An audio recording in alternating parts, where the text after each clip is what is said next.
What are valid reasons to stop a father's access to a child? Under English law, the only valid reason to withhold contact is if there is a risk of physical or psychological harm to the child. Therefore, if a father is late to the ordered contact or fails to pay child maintenance, are no valid reasons to stop a father seeing child. Your ex-partner cannot legally stop you from having contact to your child unless continued contact will be of detriment to your child's welfare, but you may have to go to court to ensure the contact happens. Access to your child can be legally prevented by a court order, if there are safety and welfare concerns such as criminal activity, domestic abuse, drug-alcohol misuse, any other inappropriate behavior that puts your child at risk. Reasons that may not be valid for denying a father's right to see a child include: a parent refuses to pay child support. A parent is sometimes late picking up or dropping off the children. A parent does not see the children regularly, even though an agreement or court decision says that this parent will see the children regularly. Legal access to children is not an actual right. Parental responsibility, PR, gives you some legal rights and responsibilities, but there is no automatic right to contact. The law is entirely centered on the child's welfare, and thus decisions to let you have contact are made on the basis that it will improve your child's quality of life, not because it will improve your quality of life as a parent. In the absence of any safeguarding concerns, the court actively encourages a relationship between the child and both parents. If you cannot achieve this and things get difficult, seek legal advice.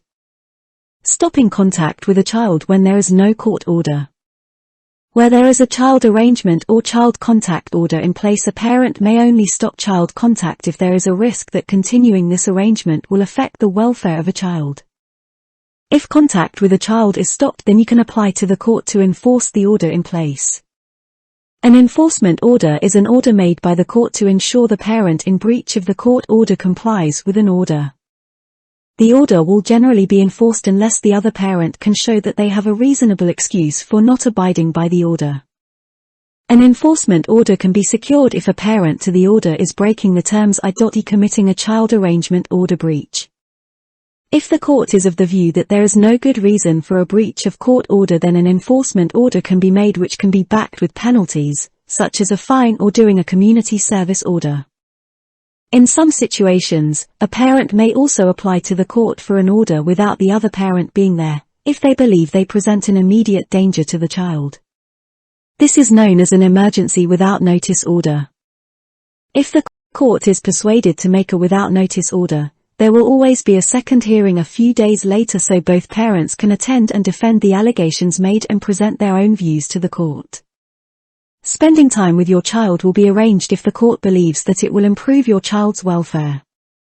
In 2014, the government introduced a presumption that the continued involvement of both parents in a child's life will best promote that child's welfare. So, in most situations, unless it can be proven that you will pose a risk to, or harm, your child, you will usually be granted some kind of contact. However, in cases of domestic abuse, the courts can consider whether there is a risk of harm to the other party if contact is facilitated. The court will also consider a whole host of other factors, such as motivation and commitment, before making a final determination. If you do not have PR, and you do not have a voluntary out-of-court agreement about contact, you can still apply to the court for a child arrangements order.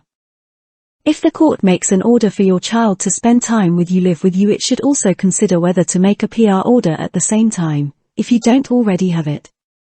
Even if you do have an out-of-court agreement, you should still consider applying for PR, whether by way of agreement, known as a parental responsibility agreement, or by court application.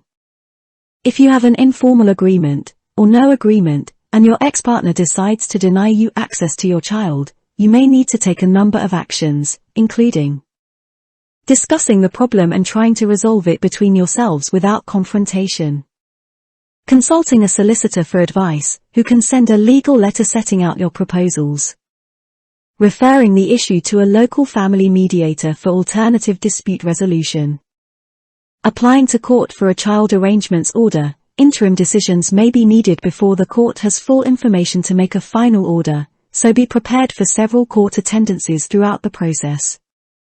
If you already have a court order or other legally binding agreement in place regarding the arrangements for your child, and your partner is breaching it, you can discuss the problem face-to-face, or communicate through a mutual contact, to reach a solution without involving the court and causing further conflict.